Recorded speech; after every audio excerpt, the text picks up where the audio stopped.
Hello, everybody, and welcome to your daily lighting critique. Welcome back. For me, I've been gone for the last week and a half. I was traveling to work conferences and some family time, and I'm back now. So we had the completion of the lighting challenge, which I will announce the winner later this week.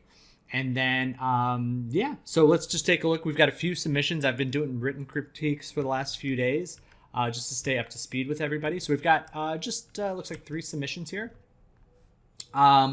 So I want to start right here with Theo's, and then we'll go back to Paul's, and then over to Holly's. So, Paul, this is looking really close. Oh, wait, are you here? Oh, Paul's here. Hi, Paul. How you doing? Yeah, right on cue. Okay, so I'm gonna do Theo's first, and then I'll do yours, and then I'll hop back over to Holly's. So, okay, so Theo, I think this looks really good. The one thing about I think the overall color palette is good. I think everything's falling into alignment pretty well. The one problem is, like, I don't know if it was a color correction to make it a little bit more red, but like looking right around the edge here, I'm seeing some like real kind of almost like a neon line, kind of like right between the hair and the head, and then also a little bit under here. Also, like the inside of her mouth is getting a little bit punchy red. So I don't know if that's in the color of the light, but just try and minimize that a little bit, because I think the overall color is good. It's really kind of glowing red in some of those areas. I like the looks like we got a little vignette going on. I think we can still go a little darker down here towards her bottom, just to kind of help solidify that. I mean, even if we really wanted to push that, you could even put like the gobo from a window on her or something. But I don't think that's necessarily. I don't think that's like 100% necessary. But I think that if you wanted to keep really pushing it, so something a little bit more like that. And then I also think that this paper right here, just because it's like pure white, can go a touch like a scooch brighter, just like up in there. And actually even maybe even her hands a little bit too, now that I see that. Let me do that a little bit bigger.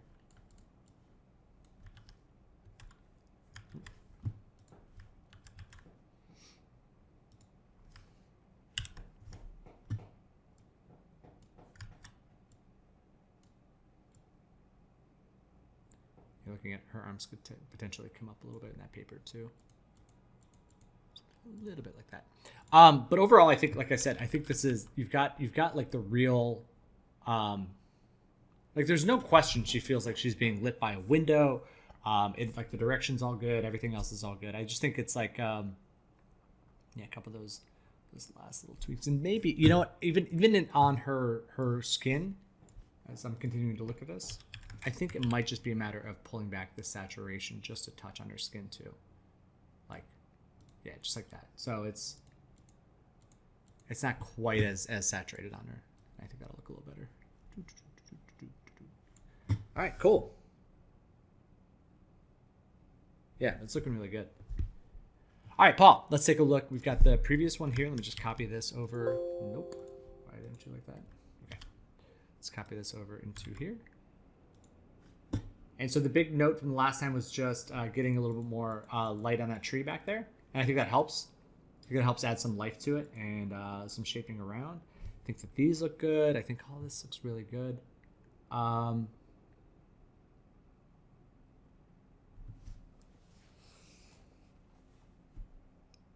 Just trying to think if there's any last minute things that we could do. The one thing I was just thinking, and feel free, by the way, I should ask you, how are you feeling about this while I set this up? I really love it, but sometimes I feel like the I don't know how, you know, this trick about to close the eyes and see where is the point of the light, the principal. Yeah. I lose it a little bit. Do you? Okay, so because I see it right here. I mean, this is still a little bit bright on the ground, a little bit, but like my eye goes right to that doorway when I do that. Great. So I think you're being a little hard on yourself, because I think it's really good. The one thing I was just gonna try and do a little bit was I was looking at the shadow areas. Actually, let me see if I can just do this. I was thinking the shadows might have a little bit of green in them, and I just want to see if maybe we can just push that a little bit more warm, like just a tiny bit like that. Do you see that? Yes. I think adjusting the shadows with just a little less green, and then maybe it's, you can decide on this. I don't think it much matters, but I think you can maybe take this down. I would take that down like just a touch more, like 5% more, and then I think this is great. I think it's really, really beautiful. Oh, thanks. Yeah, I think this is really cool. This is I was thinking like I would like to post for Christmas or something. Yeah, make it a Christmas card. Send it to your family. That's great. So I recently posted something, and I felt like this. It felt good to share things. Like I'd forgotten, because it's been a long time since I've done something like that. That it's like, if I encourage people, that I know it's scary, and I know it seems like you're like too self-promote. Like I get kind of weird, like why do about self-promotion stuff. But I encourage people to share things. The amount of support that you get from not only the artistic community, but everybody else is really wonderful. So I highly encourage that. So so share this. Once you get those last little tweaks, you're good to go. Great, man. Thanks. Yeah, you're very welcome. Okay, last up we have Holly. So Holly, we have these updates for your for the robot fight scene, Star Heist. So I think that I think you've definitely got the softer feel. But I think we've over softened. Like if I look at the character now, it's really funny actually, because now that I'm looking at this again, the hard line is still there, but like the lighting on her has gone really, really soft. And like looking at your previous version was a little bit closer, I think, to where we wanted. It's really just about softening these lines. So I think maybe go back to where we were, and then like what I do whenever I have a situation like this, where I'm like, there's a really hard line in there and I don't know what it's caused from. What I end up doing is going through each light. I turn all the lights off, and then just turn them on one at a time. Like turn on this light, see what's happening. Turn that one off. Turn on the next one, just to see what's causing that.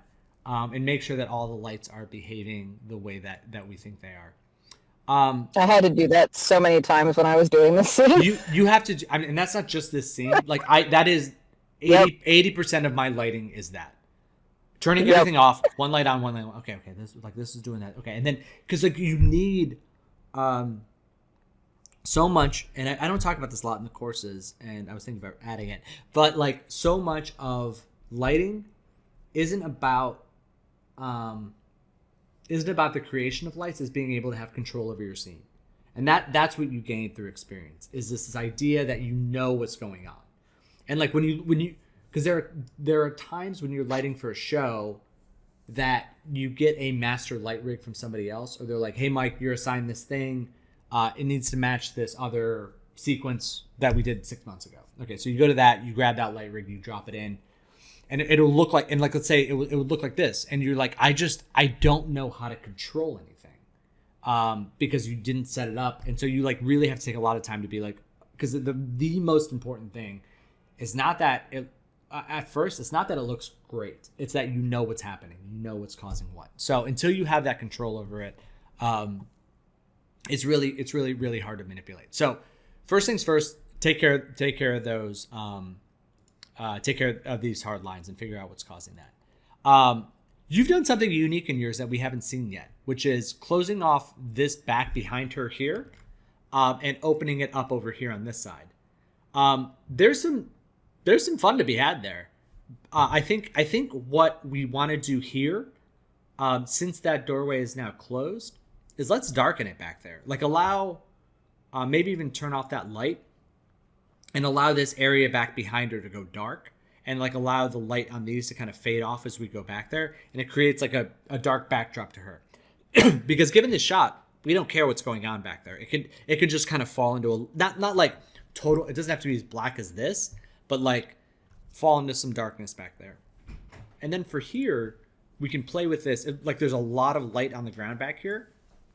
Like the way that we've seen other people put, like light kind of shining out through here and like kind of like a back glow, we could potentially do that here or play around with it a little bit. And then what that could do is provide the characters with some rim light too, coming in from that. Because then we could have like the top down light and then a little bit of rim light. Because we've lost that top down feel where like looking at the robot, it's kind of illuminated uniformly. Because I think the radius of the light this is basically what I think happened. The radius of the light got so big that it's now like where it's like imagine a small radius light up above me, and then you made it bigger and bigger and bigger, and now it's like all around us. So I think tightening that back down, and then figuring out what we want to do with that backdrop. I mean there's two ways to push it, actually 3 ways. You can either go darker and allow the characters to be light over dark. You can go lighter and have it be like there's some brightness back there and allowing that to push some rim and maybe some elements onto the characters. Or you could go with a complementary color, I think, is the 3 main options you can go with back there. And have that be like, maybe that could be like a red warning room or like some sort of green light or blue light or whatever you want to add back there. And then allow those hints to hit on the characters. So totally up to you. But yeah, cool. All right, great. Any other questions or anything before we go? It's good to be back. Good to be back live. Nice to not be on airplanes, 6-hour flights with my kids. Very excited. Yeah. Get some sleep. You probably need it. Yeah.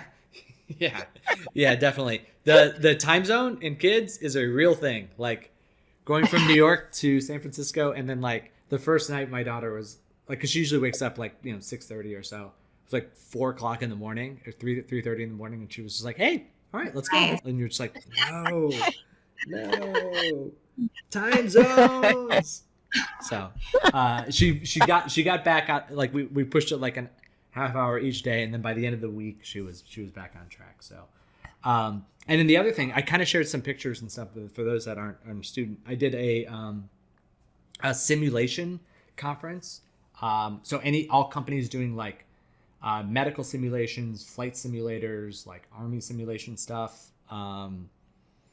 It was like a huge conference for that. And so it was like, it's all 3D, but some of that stuff is crazy. Like everybody, it was just a bunch of people with VR headsets and other rigs doing weird things. Like there was like one that was kind of like, I think it was like an oil rig or something. I don't even know what they were doing. I'm not knowledgeable enough on these subjects, but it was like they were leaning over a thing and like pulling up.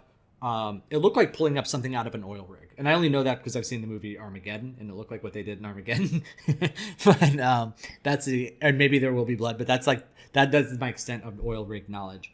It was like that stuff, and there was somebody who was just like laying flat and flying through a city on this thing.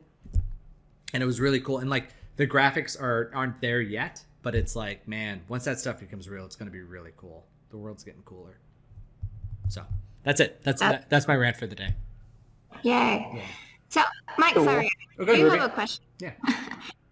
So looking at this scene, like I was wondering what would be the best way to like light something that has like the metal material, like, because sometimes I feel like you like might go flat when you start putting lights, or then it goes like super dark.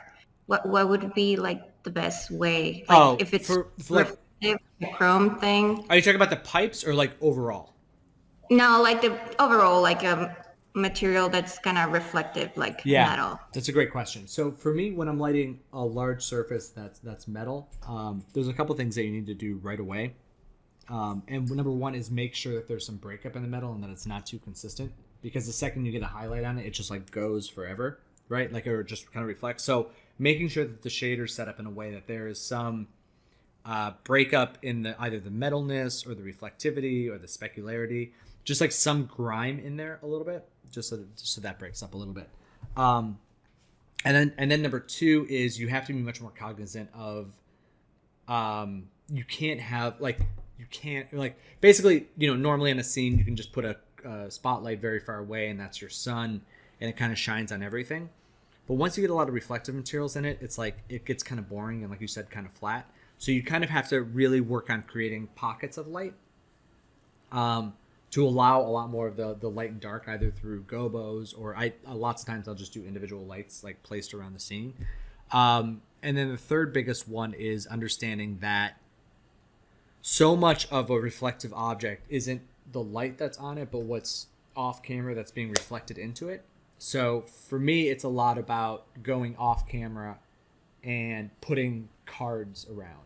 Like this scene is a little different because it's so like it's insular and it's all just like inside this one space, so you don't really have much room to play around with that. But you can put some like you can put like a card up here and turn off its primary visibility, turn off its ability to cast shadows, and have it only show up in reflections, and that'll create some dark pockets on things. But it's just finding ways to create light and dark values across it and variation. Because like you said, if you have like a big flat reflective object, it just so easily gets consistent light on. That's just kind of boring. So does that make sense? Yes, thank you. Yeah, no problem. And then literally it's just like case by case scenario from there. I just make things as dirty as I can, and that helps. All right, cool. All right, y'all. We will break for today. If you have any questions, post them on the Discord channel, and I will see you all soon. All right, be good. See you tomorrow. Happy lighting, everybody. All right, bye. Happy lighting. Bye. Bye.